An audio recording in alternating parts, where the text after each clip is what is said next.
மத்தேயு 6:20 பரலோகத்திலே உங்கள் பொக்கிஷங்களை சேர்த்து வையுங்கள், அங்கே பூச்சியாவது துருவாவது கெடுக்கிறதும் இல்லை, அங்கே திருடர்கள் கண்ணுமிட்டு திருடுகிறதும் இல்லை.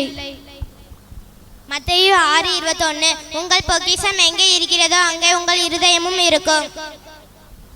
மத்தேயு 6:22 கண்ணானது சரீரத்தின் விளக்காய் இருக்கிறது. உன் கண் தெளிவாய் இருந்தால் உன் சரீரம் முழுவதும் வெளிச்சமாய் இருக்கும். மத்தேயு 6:23 உன் கண் கெட்டதாய் இருந்தால் உன் சரீரம் முழுவதும் இருளாய் இருக்கும். உன் இவ்விலுள்ள உன் முழுவதும் இருளாகும். மத்தேயு 6:24 இரண்டு எஜமான்களுக்கு ஊழியம் செய்ய ஒருவனாலும் கூடாது. ஒருவனை பகைத்து மற்றவனை சிநேகிப்பான், அல்லது ஒருவனை பற்றி கொண்டு மற்றவனை அசட்டை பண்ணுவான்.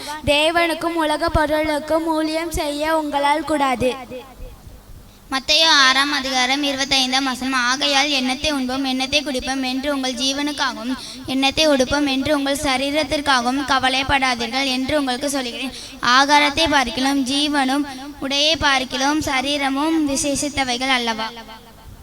மத்தேயு 6:26 ஆகாயத்து பட்சிகளை கவனித்து பாருங்கள், அவைகள் விதைக்கிறதும் இல்லை, அறுக்கிறதும் இல்லை, களஞ்சியத்தில் சேர்த்து வைக்கிறதும் இல்லை, அவைகளை உங்கள் பரமபிதா பிழை போட்டுகிறார். அவைகளை பார்க்கிறோம், நீங்கள் விசேஷித்தவர்கள் அல்லவா?